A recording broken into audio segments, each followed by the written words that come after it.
kakain na po kami. Ayan, sa biyayang ipinagkalob nyo sa amin. Ang dami ko pong ginawa, ipamimigay lang na maraming yan. At for this video ay kami ay magmumukbang ng fried rice. Kaya nyo ba yan? Kembo. Bandihado hawong.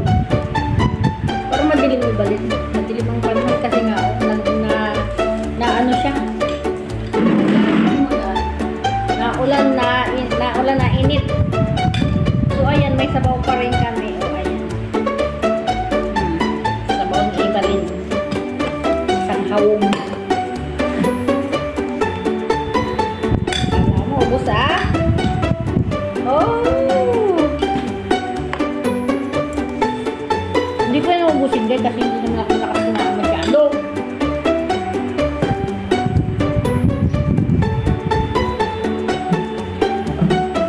Kain tayo, Lord.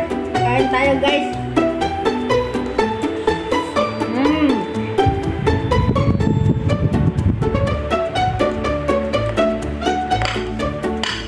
Pagkain ng amo na isang linggo, isang araw na kain ng katulad. Isang linggo to.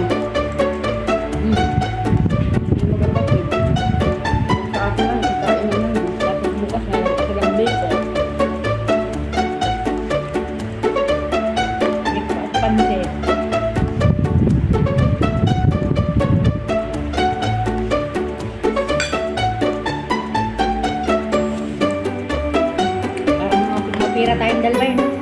Alam mo, sagot yan, dala yung pinakaw niya yung sa ano. That's cool. Sabi ka? Kaya lang, pwede yung gusto. Diba yun yung pinapakuha sa iyo doon na pinatanggal mo pa yung plastic? Napaabot lang sa iyo. Hindi, akala ko kasi isa lang yun. Andun yung ilalim yung ano, yung tissue, kasi nanggal ko.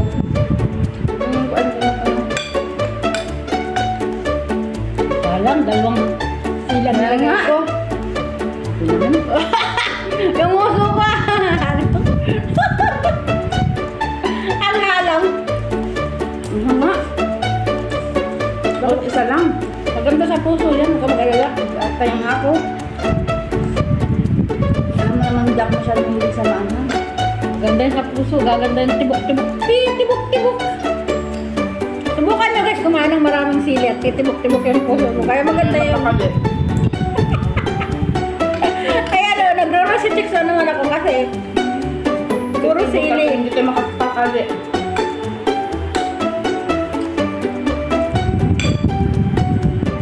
Hindi mo na nagsasantag.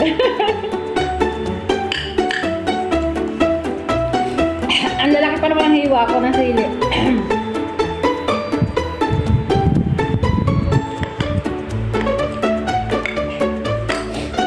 Kaya ako nagbukas ng electric pan. Kahit malamig ang panahon.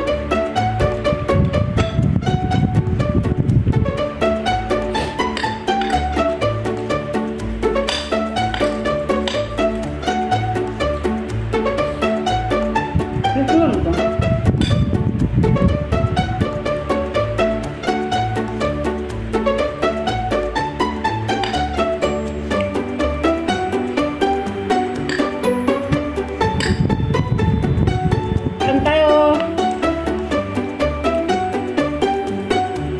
Fried rice mukbang talaga ito guys. Sige, isang bandihado kami na ibalin pero hindi ko maubos 100%.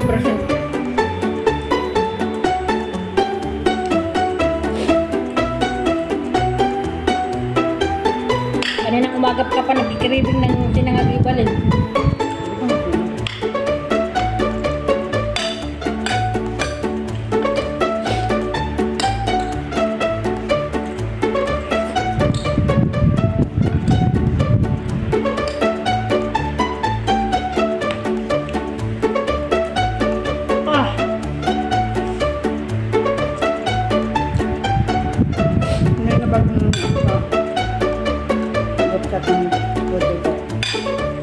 Isang buwan ko daw siya. Paano daw niya labanan ang pinsit? Tawa yung pinsit. Natakot ako. Gabi-gabi na lang sa umiyak. Kasi akong di ako humingi.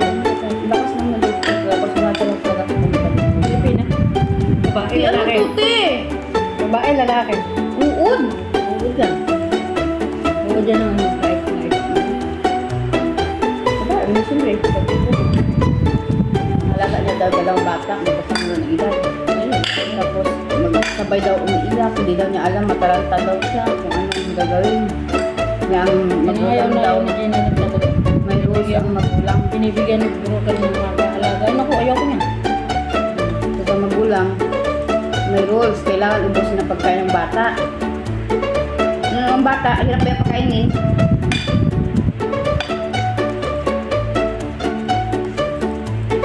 Minimeasure yung pagkain na yan ang kailangan ubusin. Tapos marami daw kamera.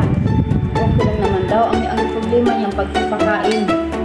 Dalawang bata, ang isa nagtatakbo, ang isa ang hirap daw niya, masyado masidan.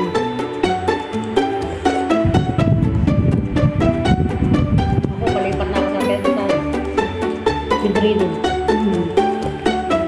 Ang iba tatak sa bedridden. Bakit? Pagod daw, hindi na alam yan. Hindi ko pagbukas kasi. Ang sorry ko lang isa.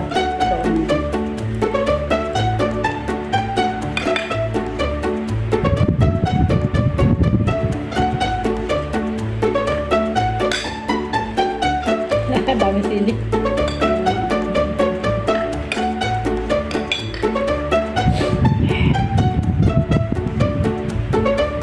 Ang dami ko inalagaan pasyente. Kahit sa Saudi, pero may bedridden din kami. 8 pasyente yun. 4 bedridden, 4 ang normal.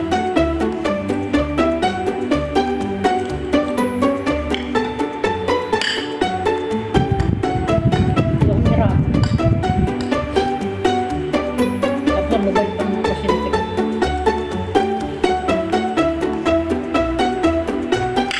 Malaki nga lang sweldo doon sa Saudi. Hindi na ko alis doon kasi ganda ng trabaho ko doon eh.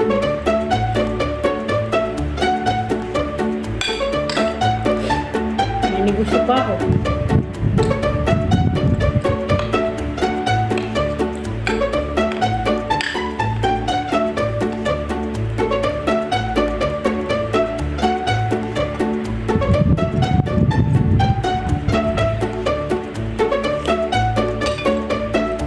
Awa ng Diyos talaga.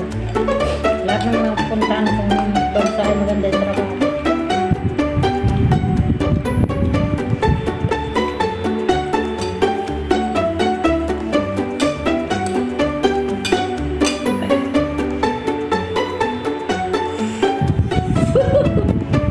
Akde! Ang dami ko!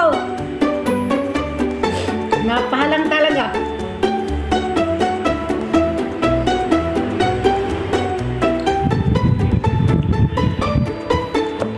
Kung na kaya ubusin yung aking fried rice. Sabaw naman ako, guys.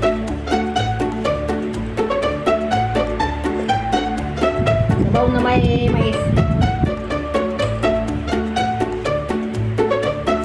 Ano lutuin mo mamaya na kami? Wala. May tira pa nun. Ano kami?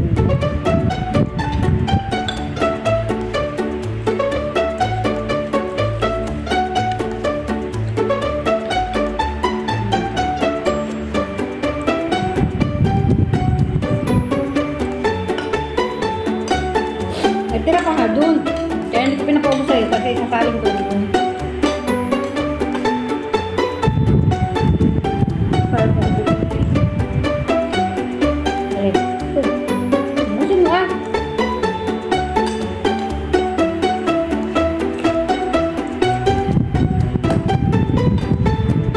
Dapat nagkuha ka ng kutsilyo para hindi iwa tayong konti-konti.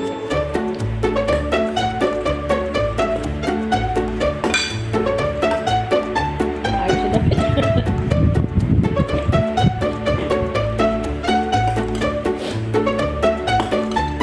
Kaya kumain ng napakaraming kanin. Nagruro si Chicks na yung mukha ko, guys. Ang dami kong nakain.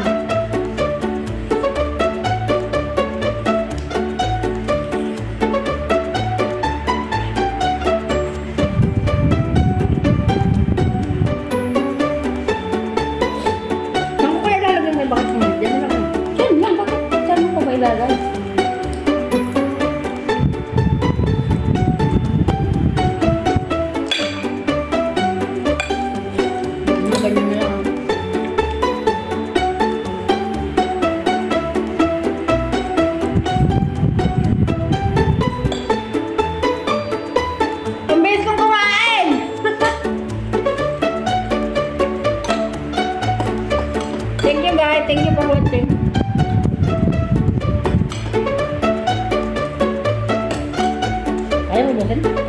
kanin eh. May na-start na. Alam ko. Ba't di ka nakita ng guys kanina? Natigisan po? May dalang plastic eh. Kabalot na. Ba't ganun? Hindi ka nakakita ng mukhang mais. Wala yung nakita kong gato na sa daan na lato. Magdi-dessert ako guys ng ano. Nang ginawa kong ano. Hindi ko pa ito natikman kung anong lasa.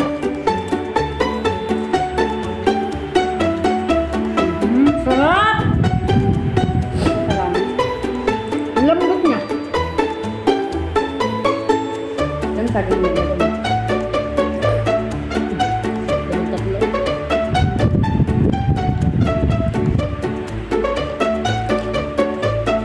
Sarap.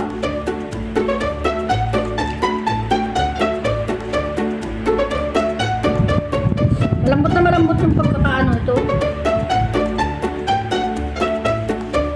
Malambot yung texture.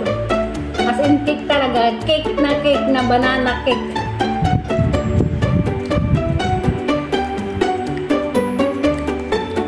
Gusto pang kumain, pero yung aking tiyan, ayaw na. Kaya yung bibig ko, gusto pa. Grabe yung bibig ko, walang patawad.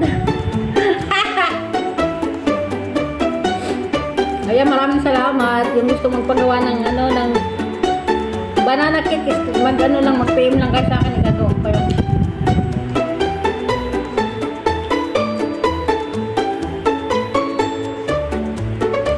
Masarap siya. Ayan, nabusog na ako guys, at ayan. Maraming salamat guys sa walang sawang panonood, walang sawang support, at happy Halloween, maligayang kaarawan sa ano, sa mga araw ng mga patay. Sana mapasaya natin sa cemetery yung ating mga patay. Kaya kami gawa nito kasi para pangalay din sa mga ano, sa mga bibisitang mga kaluluwa. At bukas ay gagawa pa ako ng ano, ng biko at pansit para sa mga kaluluwa. O ayan. Ipapamigay lang namin ito guys, ayan. Dahil hindi naman kami malakas kumain. Maraming salamat. Alam mo yung ano. Bye everyone. Hindi ka nagbabay.